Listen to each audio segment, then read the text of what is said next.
Alhamdulillahirabbil alamin. Wassalatu wassalamu ala Muhammadin wa ala alihi wa washabihi ajma'in. Asyhadu an la ilaha illallah wahdahu la syarika lahu wa asyhadu anna Muhammadan abduhu wa rasuluh. Allahumma shalli ala Muhammad wa ala ali Muhammad. Hadirin jamaah salat subuh yang dirahmati Allah, puji dan syukur marilah kita panjatkan kehadirat Allah Subhanahu wa taala.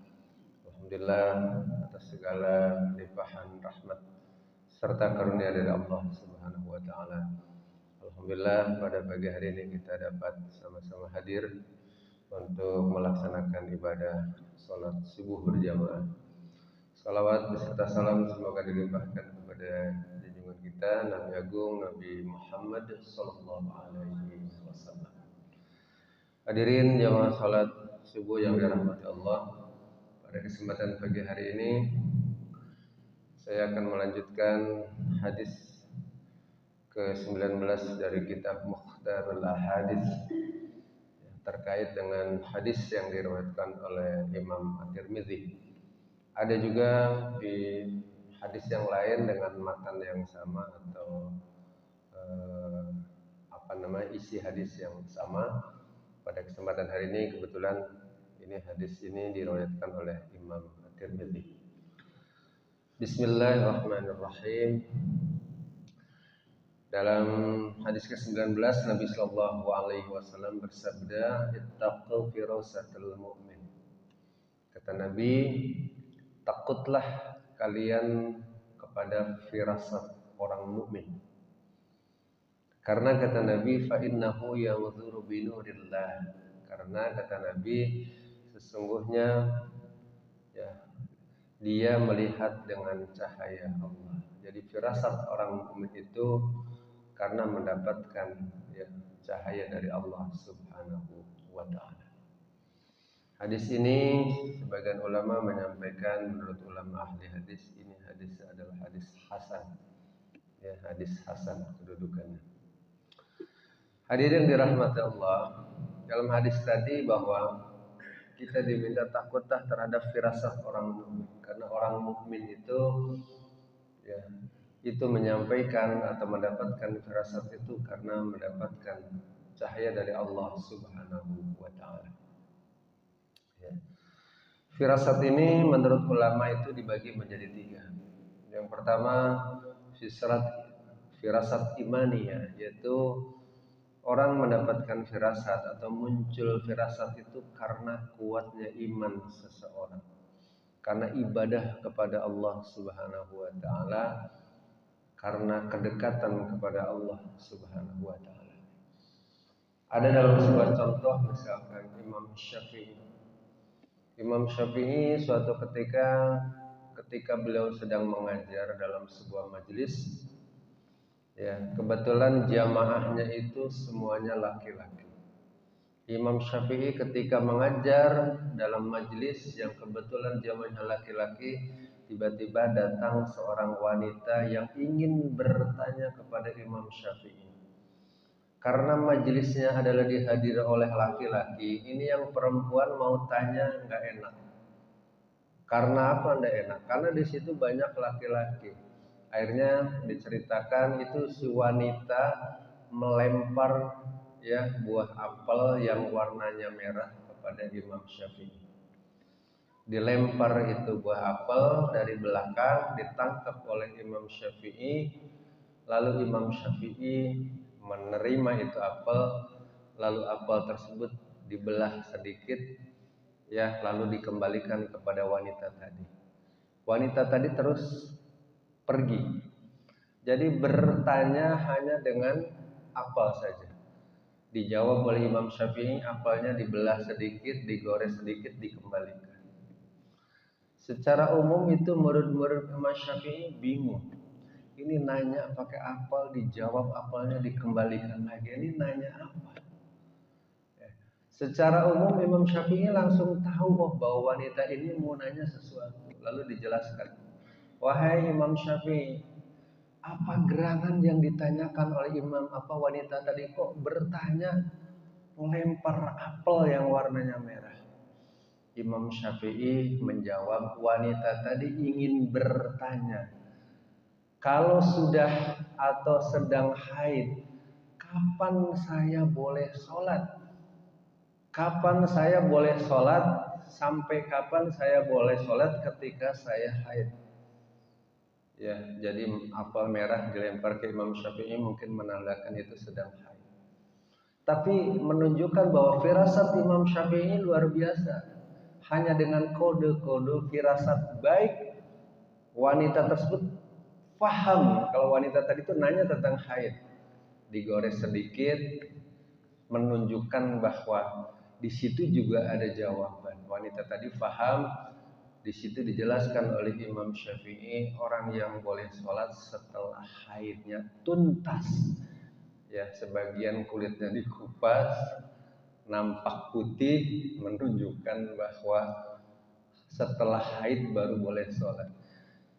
Ini adalah salah satu firasat orang-orang yang beriman. Hanya dengan kode-kode tertentu tahu maksud apa yang akan disampaikan seseorang. Ini yang disebut firasat imaniyah. Firasat karena keimanan seseorang kepada Allah Subhanahu wa taala. Kadang-kadang yang tersirat berbeda. Tetapi orang yang beriman itu mendapatkan firasat karena dari Allah Subhanahu wa taala. Ya, misalkan kadang-kadang kita juga firasat ada yang melalui mimpi misalkan. Dan Nabi Yusuf alaihissalam. Ya, ketika bermimpi mendapatkan ya petunjuk dari Allah Subhanahu wa taala. Hadirin yang dirahmati Allah, firasat imaniyah itu juga bisa karena kedekatan, karena anak ya. Misalkan seorang ibu yang mendidik anaknya dengan ikhlas, dengan tulus. Seorang ibu yang senantiasa mendoakan anaknya untuk keberhasilan anak-anaknya, baik dalam pendidikan atau urusan yang lain, itu selalu akan mendapatkan firasat baik dari Allah Subhanahu wa taala. Ibu sering mendapatkan misalkan, waduh, ini ada apa nih? Perasaan anak saya yang jauh mungkin sedang sakit, seperti nyetrum, seperti ada hubungan emosional. Itu firasat. Ya, biasanya anak dengan ibu. Ya, bapak kadang-kadang lebih kurang firasatnya lebih dekat dengan ibu biasanya anak ya. Kedekatannya lebih jauh dengan ibu. Karena memang secara kodrat ibu harus lebih dihormati ya oleh anak-anak ya. Makanya kata Nabi ketika bertanya, siapa yang harus aku hormati lebih dahulu? Ya, kata Nabi disebutkan ibu, kedudukannya ibumu disebutkan sampai 3 kali ya. Ini artinya kedekatan seorang ibu dengan anak-anak. Firasat seorang yang beriman karena dia ibadahnya ataupun kedekatan kepada Allah Subhanahu wa taala. Ataupun bisa jadi seorang tua yang ikhlas tulus mendidik anak-anaknya dengan kecintaannya kepada Allah Subhanahu wa taala. Hadirin yang dirahmati Allah, yang kedua, firasat itu ada yang disebut firasat riyadhiyah. Firasat karena latihan, riyadhah, latihan. Kalau orang-orang sufi, orang-orang tasawuf itu tahapan-tahapan zikir itu ada namanya riyadhah, peningkatan ibadah. Kalau awal-awalnya zikir hanya mengucapkan zikir 1000 kali, latihan riyadhah, tingkatkan ya bacaan zikirnya menjadi kelipatan bisa 2000 dan seterusnya. Itu disebut yang riyadhah. Riyadhah itu karena latihan. Firasat itu bisa muncul karena latihan. Karena sering kita latih akhirnya kita peka. Misalkan saya datang ke dokter. Dokter baru datang udah tahu kadang-kadang Bapak sakitnya ya. Kenapa? Karena dokter ini latihan belajar. Tapi saya yang bukan seorang dokter didatangi orang-orang sakit nggak tahu Pak. Padahal kadang-kadang dokter baru ngelihat. Kadang-kadang dokter hanya ngelihat matanya tahu, oh ini ada sesuatu. Ya, kadang-kadang dokter megang dadanya pakai alat khusus, tahu. Ini paru-parunya bagus, detak jantungnya bagus. Kenapa? Firasat itu karena latihan. Dan itu tentu tidak bisa dimiliki oleh sembarang orang karena tentu ada ilmu. Ilmu itu didapatkan karena latihan. Latihan itu ya karena terbiasa ini tingkat kepekaannya tinggi dan pada dasarnya firasat itu pun dari Allah Subhanahu wa taala. Seseorang yang latihan karena riyadhah karena latihan karena Allah, maka insya Allah seorang dokter pun karena dia keimanannya kepada Allah, insya Allah firasatnya banyak membawa kebaikan. Kan kadang-kadang ada dokter yang luar biasa ya. Saya juga bingung kadang-kadang megang tangannya, ini darah rendah karena pucat. Tapi saya tidak bisa melihat itu. Walaupun orang sakit darah rendah dipegang-pegang tangannya, dia elus-elus nggak paham. Tapi dokter bisa paham. Ya, karena tadi riyadhah tadi. Karena latihan sehingga mendapatkan ilmu dari Allah Subhanahu wa taala. Ya, jadi itu salah satunya ya. Jadi firasat karena riyadhah, karena latihan, karena ilmu, karena belajar. Ya. Dan itu tentu didapatkan karena belajar. Ya. Dan tentu tidak semua orang atau orang yang tidak mendapatkan, tidak melakukan riyadhah tentu tidak bisa melakukan itu. Ya. Yang ketiga firasat khalqiyah, ya, yaitu firasat yang memusatkan pada bentuk fisik seseorang. Jadi ini kadang-kadang ilmu ini juga karena orang mempelajari. Misalkan ini ilmu biasanya banyak dimiliki oleh seorang psikolog ya. Psikolog itu dia mempelajari, jadi kalau orang matanya bentuknya bulat, besar, keluar, ciri-cirinya A, B, C, D. Ya. Orang ini misalkan ada keterlambatan bicara, speech delay kadang-kadang. Dia hanya dengan mengetes sesuatu, kok bisa ketahuan ya bahwa dia ada keterlambatan berbicara. Kadang-kadang kalau di sekolah juga ada ya, dia hanya ngobrol-ngobrol dikasih tulisan, tahu-tahu ini borderline. Ini IQ-nya rendah gitu. Ini anak super cerdas gitu ya. Nah, ini juga karena firasat khalqiyah itu firasat yang memusatkan pada bentuk fisik ataupun ungkapan yang dikeluarkan oleh seseorang. Ya, jadi kalau kata orang psikolog, mulutnya lebar, mulutnya kecil, mulutnya besar, itu pun menunjukkan firasat-firasat tertentu, ya, ciri-ciri yang diberikan oleh Allah Subhanahu wa taala. Ya, ini adalah firasat khalqiyah. Hadirin dirahmati Allah, kita kembali kepada hadis tadi, kata Nabi, takutlah kepada firasat orang mukmin. Karena firasat orang mukmin itu melihat karena cahaya, karena mendapatkan cahaya dari Allah Subhanahu wa taala. Oleh karena itu hadirin dirahmati Allah, untuk mendapatkan ya firasat dari Allah Subhanahu wa taala, salah satunya kita tentu kalau ingin mendapatkan firasat dari Allah Subhanahu wa taala, salah satunya adalah dengan kedekatan kita kepada Allah Subhanahu wa taala.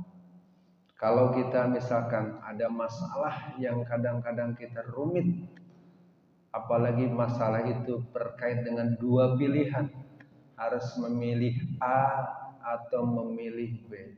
Anak saya sudah lulus SMA, kuliah, daftar diterima di UNJ, diterima juga di UI.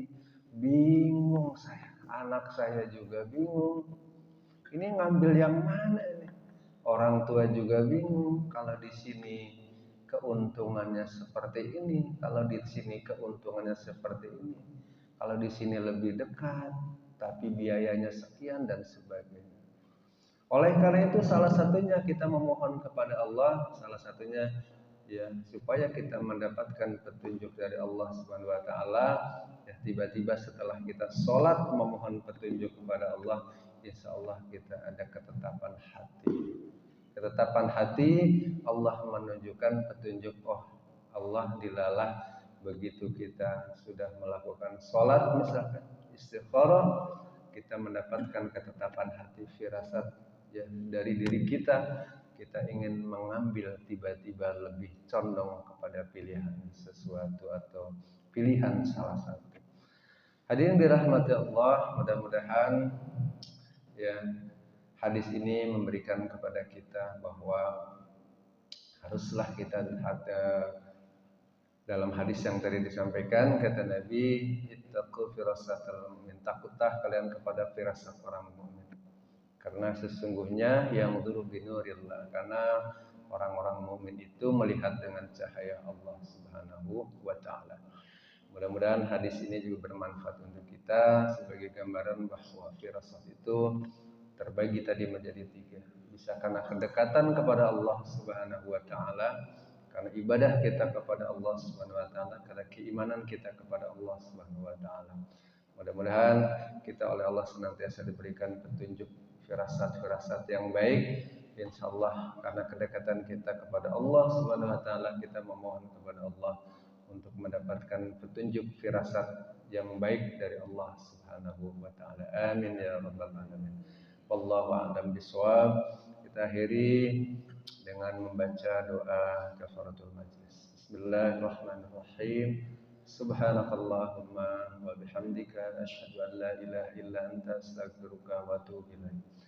Billahi taufiq wal hidayah. Assalamualaikum warahmatullahi wabarakatuh.